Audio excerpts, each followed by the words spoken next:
Welcome to the Irish Farmers Journal Weekly Podcast, brought to you by Ornua, the home of Irish dairy.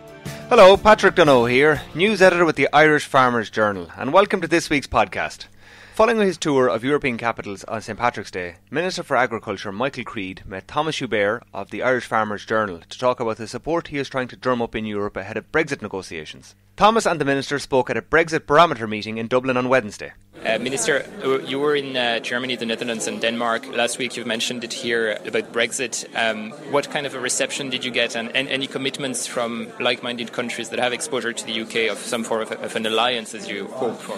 Well, I mean, the engagement with Martin van Dam in Holland and Esben in Denmark and Christian Schmidt in Germany was about, I suppose, initially creating the awareness of our unique exposure to the UK market, but also trying to forge particular alliances that would be beneficial to us, creating certain understandings about how we think not just our unique exposure, but issues that we would have in common with other member states could be prosecuted collaboratively to the Barnier team, and that would inform how the negotiations would take place.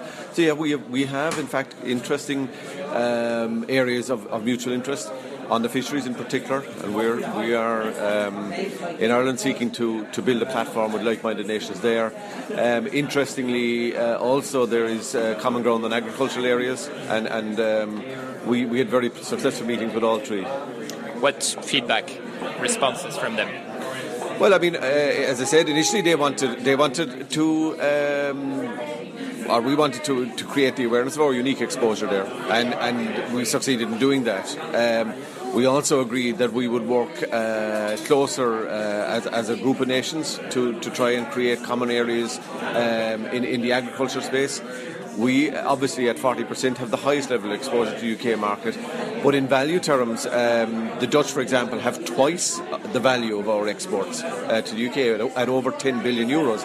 Now, I think if my recollection is correct, it's about 10% of their ag exports, but it's about 10 billion euros. So we have common ground with a lot of these countries. Okay, thank you, Minister. Thanks very much. We hope that you're enjoying this Irish Farmers Journal podcast. Find out more at farmersjournal.ie. Last week, our ladies' school in Terranure in County Dublin became the 2017 winners of the Certified Irish Angus Beef Schools competition. Our pedigree editor Shane Murphy met the girls, who have no farming background or experience, to talk to them about their surprise win. He also spoke to Charles Smith of the Irish Angus Producer Group about the competition, which has grown in popularity over the last 2 years. I'm joined with Charles Smith of the Irish Angus Producer Group, where the winner of the schools competition has just been announced. So, Charles, I suppose plenty of excitement around the place. Absolutely, Shane. We had a great morning with 34 schools in competing to be finalists in September, and then this afternoon with the finalists that won calves 2 years ago, the outright finalists being announced. Excellent. And this is your second year of having an overall winner, is it? That's the second year of us getting groups right through the production cycle of the cattle and getting them right through the finish. And it's amazing this time to see a Dublin school, completely urban based, being the winner. And when did it actually kick off? When was the first schools given the calves, I suppose?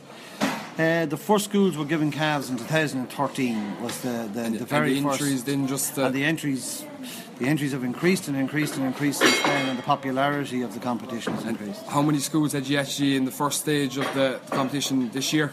We had 119. 119, now it's chopped down to 119 34. came down to 34 to come to Croke Park, yeah. And I suppose the biggest question on a lot of people's minds who are here this morning, when will the winners be announced for the coming year? Again, it's a very difficult decision. We have scoring from 27 judges, which we must put into an equation on top of the scoring that we've done at the interviews. So we would hope to be able to announce over our winners for the five groups for September by the end of next week. Excellent. And you'll definitely keep us informed. We'll keep you informed, and 100%. Great appreciation to the journal for their support. Excellent. Long may it continue. Thank you. Thank you, Shane. Joined with Our Lady's School in Terranure, who've just been awarded the winners of the Certified Irish Angus Beef Schools competition for 2017. So you might just introduce yourself, girls. Etna. I'm Tara. I'm Shauna. I'm Emily. And I suppose just the excitement you're going through at the moment. You only announced there about 5 minutes ago. How does it feel? I can't believe it. We're in such shock. Like, we just thought everyone was so good, all the teams, everyone put in so much work. And especially us being in an urban school as well, and it's like an agricultural science project. And an all-girls school. Yeah. So you got €2,000 for winning today. Yeah. We get profit as well off the calves earlier on. Yeah, we did. So you got a nice little pay packet anyway for the year. Keep you going for college, that's what you're saying. Yeah, college. So what was your project actually on? What were you pushing towards? It was on consumer awareness, so how much consumers know about the beef that they're buying in the shops and the processes from the farm to fork. Excellent. And what you do to promote that?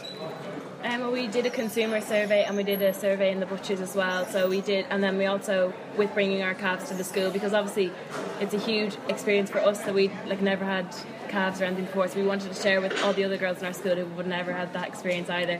So with that we did a taste test as well to see which beef the consumers truly preferred. Good job. And where did you keep the calves? Where are the 5 calves kept? They were kept in Blessington. Shauna lives in Blessington, so her neighbour Sean Eustace looked after them for us, so he was super helpful. He was amazing. I suppose, any advice you have for the schools going forward this year? I know we had the competition this morning. Just enthusiasm. We really didn't think, us starting off the competition, we didn't even know there was different breeds of animals. So it's really about enthusiasm and taking a genuine interest in the sector. Yeah, it doesn't matter if you're not from a farming background. Once you're keen on getting to know about it and have enthusiasm, then that's all that matters. I just think outside the box as well. Yeah. And one final question: what was your favourite part of the whole 2 years?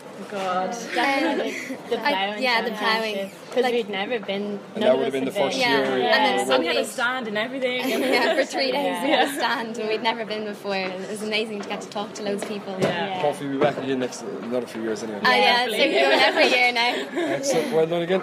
Enjoy your spin. Thank you. Welcome to the Irish Farmers Journal weekly podcast. This week, Thomas Joubert met Maurice Quack, Vice President of the Association of Farmers who produce biogas in France. Thomas talks to Maurice about the legislation in France that allows farmers to produce gas at a profit. This is legislation that we are currently awaiting on in Ireland. I'm with Maurice Quack, who is Vice President of the Association of Farmers who produce biogas here in France. You've given a presentation on what farmers need and the kind of regulation around this sector that they need to be able to produce at a profit, and we're awaiting this kind of legislation in Ireland ourselves.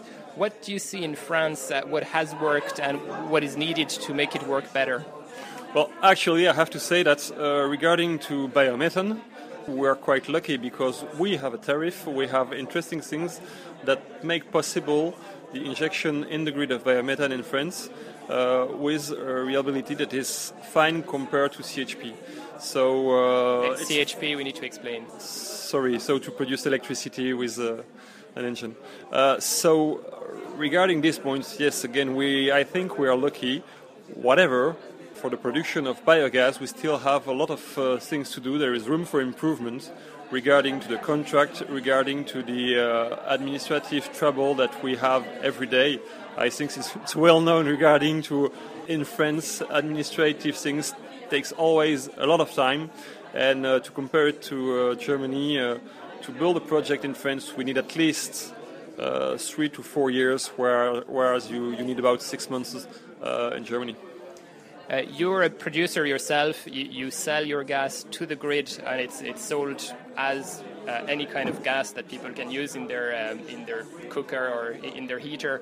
What do you see on your farm that would make it easier for you to operate and other farmers to join you? Any concrete things you're expecting from the authorities here to change in the next few months and years? About technical solutions, I think everything is ready, everything works now. We have everything that makes possible to produce a gas with a real good quality. Problem we could have is that in France, the grid doesn't cover the whole France, and we still have regions in France where there is no gas grid, and for that reason we need to find solution. One of the solutions would be to go from the distributor grid to the transport grid. That means to compress the gas from 4 to 60 bars, so that when a small pipe is full, we can put it in the big one and have no trouble when we produce more than the consumption. So that could be a point. Another possibility will be to develop GNV. So that's the kind of gas you use in cars. That's it. And that could be a solution because, of course, the gas consumption is important during winter time, not during summer. We fulfill the grid during the summer. If we could compress this gas and use it as fuel for cars, then we will solve this problem. Is the generation of electricity a big business here in France for farmers? It's still a good option, and an option, it was the first one. I mean, in the AAMF, we are now 150 producers, and only 10 of us produce biomethane. So the big majority, more than 90%, produce electricity. With electricity, you can produce nearly everywhere in France. So that's a good point. Whatever, we still have things to improve regarding to administration registration laws. We think that the contract today is only for 15 years in France, whereas 20 in other countries. It's something we need, really, 20 years. Because let's say that biogas production with electricity started really in France about 8 years ago, and today we are still very late compared to other countries, and we see that reliability is not totally here. If we have a look at biomethane production, it's now, let's say, 3 years that it has started, and what we see is that reliability seems to be better. Okay, Maurice, thank you very much. You're welcome. You're listening to the Irish Farmers Journal podcast. Building a dry stone wall might seem like an intimidating task, but Peter Varley is coming to the rescue this week with his interview with Louise Price and Michael Fernhead of the Irish Dry Stone Wall Association. They tell Peter about a series of workshops being held to involve farmers more in the building and maintenance of dry stone walls. Peter Varley here from the Irish Farmers Journal. I'm here with Michael Fernhead and Louise Price from the Dry Stone Walling Association of Ireland. Both Michael and Louise are going to be organising a number of workshops to get farmers more involved in the building and maintenance of dry stone walls. Louise, what are your plans for this workshop? Well, we're calling on farmers to come out for the day. They're on Saturdays. They're spread right across the month of April. There's one in each province of Ireland over the month of April. And nobody should have to drive too far to get to one. We want them to come down, meet together with us, and it'll be a good hands-on practical day with basic skills involved, learning the basic techniques, how to make your walls work, and how to put them back together again when they're tumbled down and keep them strong. Louise, what is the importance of maintaining these dry stone walls? Surely a wire fence would you do just the job. Why should farmers have to maintain these walls? Is there any benefits? There's a great number of benefits. For a start, we do not want to see any more dry stone walls disappearing out of Ireland. They are heritage buildings and they're important. When they're gone, they're gone. You can't just replace them as easily as that. So we're trying to encourage people to keep them. They provide a great deal of shelter for livestock. They provide ecological and environmentally friendly boundary and a lasting boundary, and they are traditional to the landscape, and the skills involved in making the walls are very, very important to our culture. We need to keep them alive, and they're part and parcel of farming in this country since farming began. Michael, can you tell me a little bit, or the top tips you would give any farmer who is planning on maintaining his wall?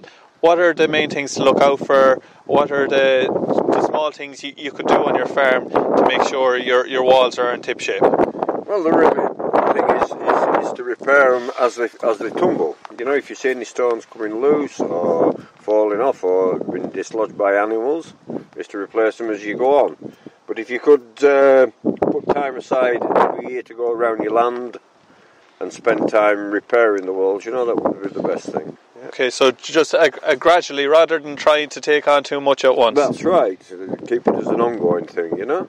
The Irish Farmers Journal Weekly Podcast. Tommy Moyles was at the IFA's ANC meeting in West Cork this week, where payments for the most severely disadvantaged land dominated discussion. There he spoke with Finn O'Mahony and IFA's Cork West chairman, Corny Buckley. Tommy Moyles from the Farmers Journal speaking to Finn O'Mahony from Sheepshead. Yeah, I suppose, Tommy, the issues that have been raised here tonight in the meeting to do with the criteria, the slope of ground, stoniness, all those issues all impact on us where we are on Sheepshead, but also you could have that in any part of the country as was outlined, but our location is an added thing on top of that, in that getting any of our inputs onto the farm are costing us more. Every ton of lime, every metre of concrete, every bale of straw, everything we have to bring in is costing us more.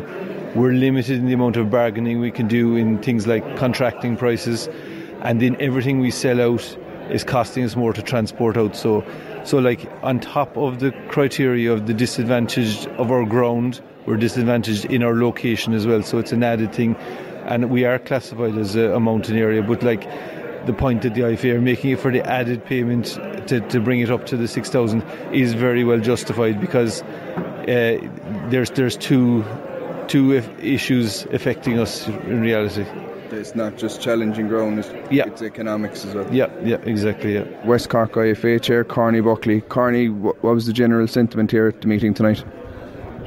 The sentiment, Tom, was that areas of ANC have to be retained, have to be extended if they're possible. There are areas maybe who should be in it, but the basic thing is that it's part of farming in West Cork, and ANC payment is vitally important, and I want that increase to be from where it is at the moment. The payments there are too low. We'll have to come up to prior to the cuts, and in some areas where the handicap is severe, that would have to be increased substantially in order to retain people on the type of land that they're having to make a living and a livelihood there.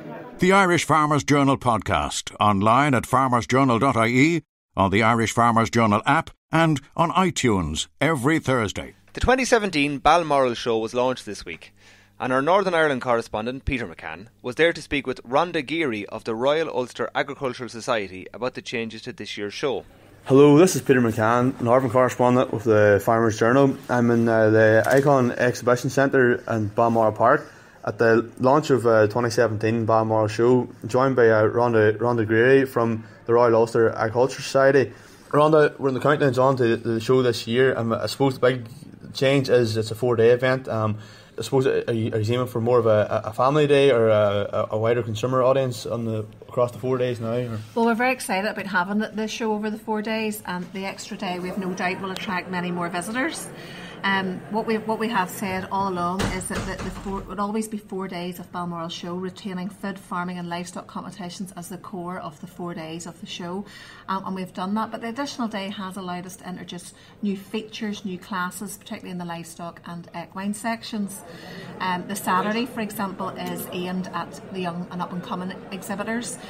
We have our young handler competitions in both the goats, pigs, cattle, sheep, and then in the main arena we have a school show jumping competition and an under-10s pony competition, which we know will attract the families along to view that. But the show itself, the Saturday will still be the finale of the show, where many of the championships will take place for all the various livestock sections. The cattle parade, for example, will still be in the main arena on Saturday. And we've new for 2017, we have a Champion of Champions, where the champions of the various sections will come together to compete for the champion of the show. Something new and something we haven't done before. So really you could have a rabbit competing against a Holstein cow, but it's not a gimmick, but it's a competition that's done throughout the UK and in other shows, and we thought we'd give it a try for this year. How many animals are there on show? A cattle and that? We haven't our final numbers for the livestock, but we know that the entries did close last Wednesday, and first look, the entries are well up in the main livestock sections, and that's with the new classes being added into both the cattle, the sheep and the equine areas. I mentioned in the last few years, maybe not so much last year, was car park, and I suppose not really car parking, is getting cars off the site. How are you fixed this year? Any changes? It's something that we are currently looking at is a new traffic management plan for the show, for the mostly the egress for people leaving the show in the evenings, but we hope that we'll have that well sorted out for 2017.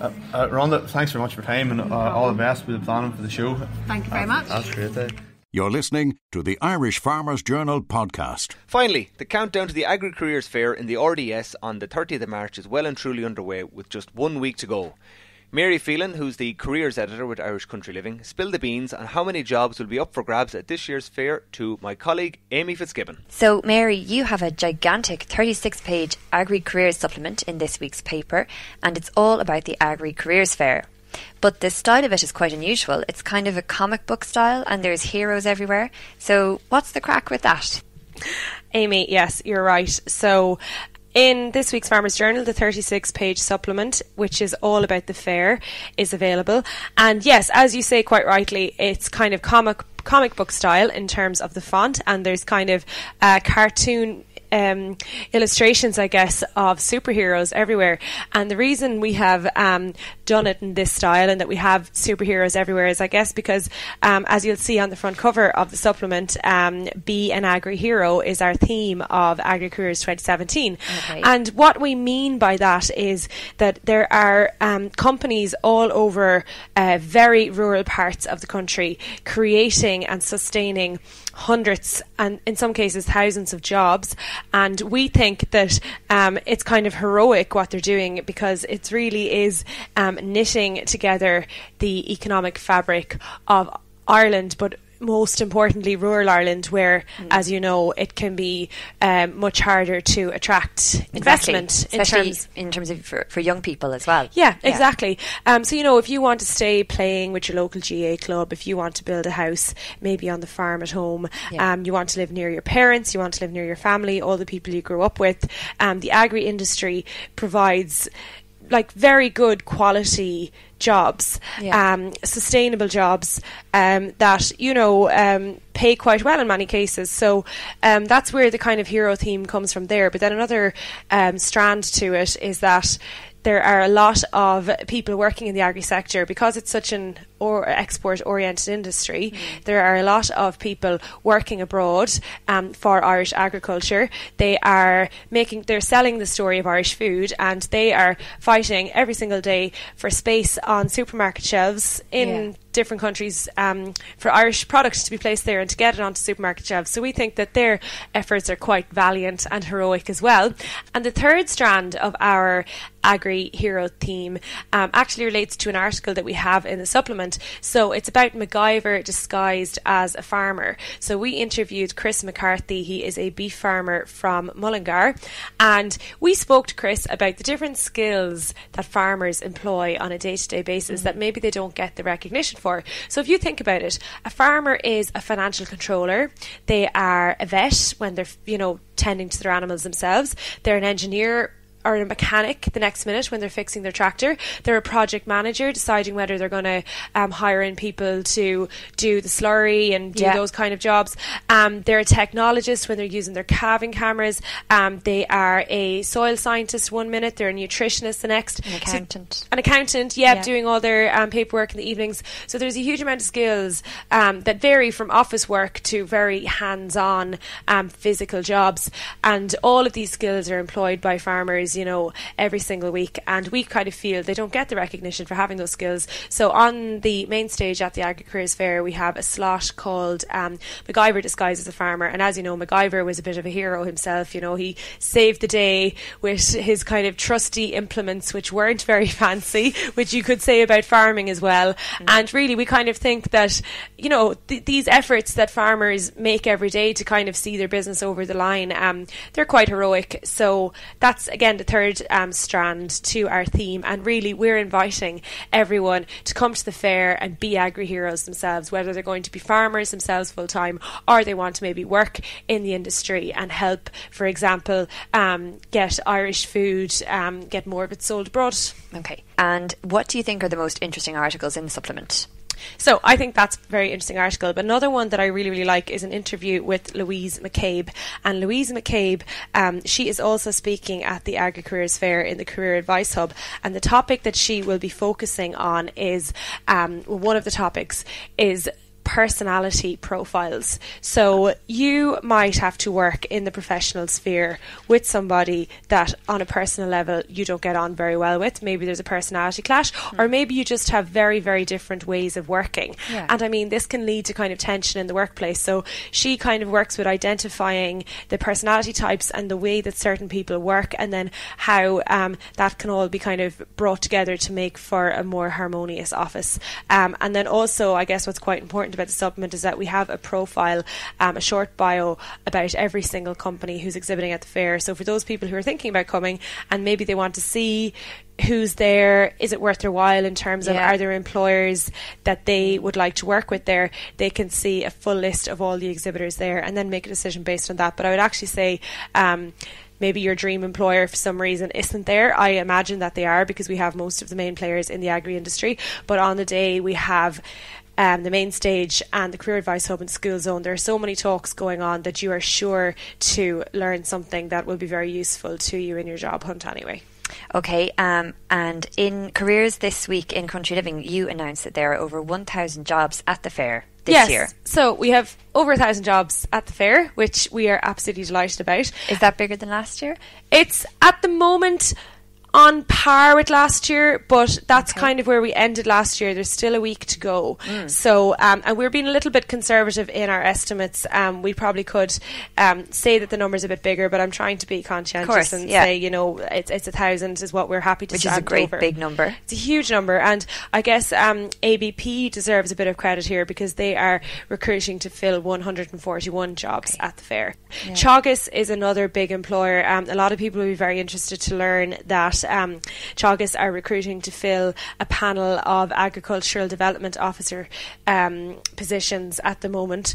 They expect that they will fill about 35 vacancies out of that panel over the next 2 years. Teagasc are also recruiting to fill a forestry advisor panel. They will be drawing from that over the next 2 years for different positions as well.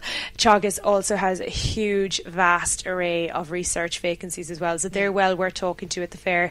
Glanbia also have a lot of roles, and then there's a lot of on-farm practical hands-on roles this year, so we're delighted to have more of those this year. Okay, so you'd be encouraging students to like go up to these people at their stands, even with their CVs in hand, and kind of have a chat with them. And definitely. Last year there was a lot of people going around. They were suited and booted. You know, the tie was up the whole way. Okay, it's like they're going for a job interview. Yeah, exactly. They were taking it very serious because really this is your chance to make a first impression. You want it to be a good one, and really, you know, you could get 20 minutes on the stand with someone that in a month's time you'll have opposite you on an interview panel. So I wouldn't underestimate, you know, how seriously you should take it, because if you're serious about getting a job, you know, pull out all the stops, because there's plenty of competition out there, as we all know.